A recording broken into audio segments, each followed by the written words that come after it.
Assalamualaikum warahmatullahi wabarakatuh. Bismillah, alhamdulillah, wassalatu wassalamu ala rasulillah Sayyidina Muhammad ibn Abdillah wa ala alihi wa sahbihi wa mawalah.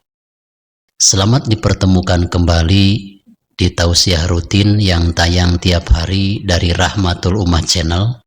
Mudah-mudahan video-video yang telah kami tayangkan besar manfaatnya. Tausiah kali ini akan membahas tentang profil binatang semut, kalau istilah bahasa Arab dinamakan an-namal atau ad-durrah. Yang mana insya Allah dalam membahas profil binatang semut ini akan saya bahas pula orang yang bermimpi melihat semut keluar dan masuk ke rumahnya. Juga insya Allah akan saya bahas juga apabila orang sakit bermimpi di perutnya ada seekor semut. Nantikan jawabannya insya Allah. Semut ini dikategorikan sebagai binatang yang azimul hailah, banyak akalnya, pitolabir rizki, dalam mencari makanan. Semut itu kalau tidak berhasil mencari makanan di suatu tempat, tentu akan mencari ke tempat lain. Juga semut ini bisa kita ambil pelajaran daripada kehebatan sikap semut yang harus kita teladani. Semut itu fa'idza wajada syai'an andaro albakin. Apabila seekor semut menemukan satu makanan, maka tidak dimakan sendiri dan tidak dibawa sendiri, melainkan seekor semut ini akan memanggil teman-temannya yang lain untuk bisa dibawa pulang ke tempatnya. Lain halnya dengan manusia. Kalau manusia itu mendapatkan rizki, mendapatkan uang, biasanya tidak mau berbagi-bagi, tidak mau memberitahukan kepada yang lain, karena serakahnya manusia. Adakah seseorang yang pergi ke hutan lalu menemukan emas dalam peti lalu memberitahu kepada teman-temannya? Itu tidak mungkin. Itulah serakahnya manusia. Maka manusia yang serakah, belajarlah daripada kearifan atau keteladanan dari semut. Apabila menemukan makanan, maka dipanggillah teman-temannya yang lain. Juga pelajaran yang kedua yang bisa kita ambil dari tingkah laku semut ini, wa min tab'ihi annahu yahtakiru liqatihi. Semut ini bisa menyimpan makanan. Apabila mendapatkan satu makanan, maka makanan itu dibagi dua. Setengahnya dimakan, setengah lagi disimpan. Maka semut ini jangan aneh dikatakan binatang yang banyak akalnya. Ketika di musim penghujan, semakin banyak makanan tidak dimakan semua. Karena semut merasa bahwa setelah musim hujan akan ada musim kemarau. Saat musim kemarau tiba, semut tidak mungkin kelaparan. Karena apa? Dari musim penghujan pun ini semut sudah pandai menyimpan makanan.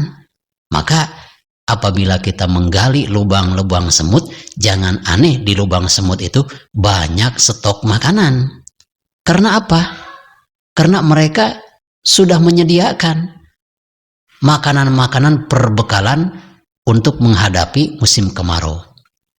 Maka manusia pun alangkah baiknya belajar dari kearifan, belajar dari kehebatan semut ini. Apabila kita mendapatkan uang, jangan dihabiskan semua. Ingat, ketika ada tentu akan mengalami tidak ada. Maka ketika tidak ada, kita masih bisa memakan sisa-sisa makanan atau uang yang saat kita simpan selagi ada. Sahabat channel Rahmatul Ummah yang saya cintai dan Allah muliakan, juga yang paling aneh, ternyata kalau diteliti, semut ini tidak memiliki lubang dari mulut sampai ke perut. Menurut ulama, bahwa si semut ini mengkonsumsi makanannya cukup dengan mencium wangi dari makanan tersebut. dan tidak dimakan. Masya Allah, ini hebat-hebatnya. Juga ada ulama yang bernama Imam Sufyan bin Ayyinah. Beliau bersabda, laisa say'un yahtalu likutihi illal insan. Tidak ada makhluk Allah yang paling pandai banyak akalnya untuk mendapatkan makanan kecuali 4. Yang pertama, manusia, makhluk Allah yang paling pintar mencari makanan. Segala bisa. Yang kedua adalah ak-ak kucing. Kita perhatikan kalau kucing ada di pinggir kolam mengintip ikan, lalu ikannya berenang ke tengah. Kucing akan sabar menunggu sampai kembali ikan itu datang ke pinggir kolam. Setelah datang ke pinggir kolam, si kucing pasti akan memangsanya. Dengan sabarnya kucing. Bahkan ini kucing apabila mau mencuri makanan di satu rumah, kebetulan pemilik makanan itu belum pada tidur, maka kucing itu berusaha untuk pergi. Mungkin dalam hatinya, kali ini saya gagal, tapi ketika pemiliknya tidur, saya akan kembali lagi untuk mencuri makanan. Itu hebat-hebatnya kucing. Jadi banyak akalnya. Yang ketiga, an-namal, yaitu semut. Semut untuk mendapatkan makanan kalau gagal di satu lubang, tentu akan mencari lubang yang lain. Yang penting semut itu bisa makan dan bisa minum. Bagaimana caranya? Kita jangan kalah sama semut. Kalau gagal dalam satu pekerjaan, carilah pekerjaan yang lain. Semut pun demikian. Dalam mencari rizki, naik ke atas pohon tidak mendapatkan apa-apa, turun lagi ke bawah pohon. Ternyata mencari dan mencari makanan di bawah pohon. Yang keempat, binatang yang banyak akalnya untuk mencari makanan adalah al-fa'roh, yaitu tikus. Tikus ini terkenal dengan binatang yang sangat rakus. Apa sih yang tidak bisa dimakan oleh tikus? Dari mulai kain, makanan, kayu, bambu, kertas, bisa mereka makan. Maka kalau kita perhatikan, tikus ini lebih jahat daripada ular. Coba kalau ular tidak senang makan kertas, tidak senang makan kardus. Adakah ular makan buah? Tidak ada. Tapi tikus segalanya sangat senang. Bisa mereka makan. Maka hati-hati kalau manusia akhlaknya sudah jadi akhlak tikus, Masya Allah lebih membahayakan. Sahabat Sena Rahmatul Ummah yang saya cintai dan Allah muliakan. Lalu yang namanya hidup di dunia itu tentu akan ada akhirnya. Semut pun demikian. Kapan itu akhir umur daripada semut?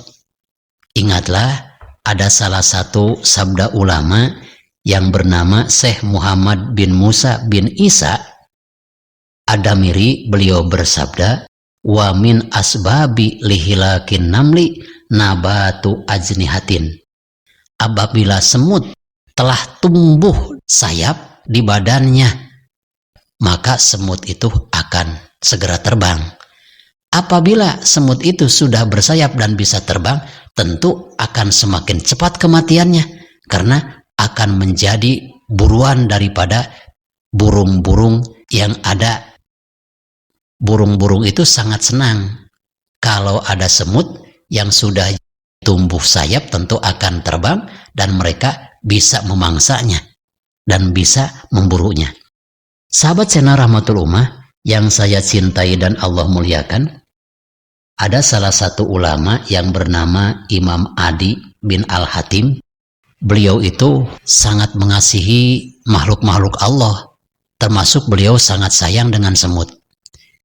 Ciri daripada Imam Al-Adi bin Al-Hatim menyayangi semut, apabila Imam Adi makan suatu makanan, maka akan disisakan sedikit dengan tujuan untuk menjamu, untuk memberikan makanan terhadap semut. Karena beliau berpendapat bahwa semut itu adalah bagian tetangga kita. Maka tentu apabila kita makan, semut pun harus bisa makan apa yang kita makan. Sehingga yang namanya tetangga kita susah, tetangga jangan diusahakan menjadi susah. Kita senang, usahakan tetangga ikut senang. Mudah-mudahan tausiah kali ini yang membahas tentang profil binatang semut video yang pertama besar manfaatnya, khususnya bagi saya dan umumnya bagi kita sekalian. Wassalamualaikum warahmatullahi wabarakatuh.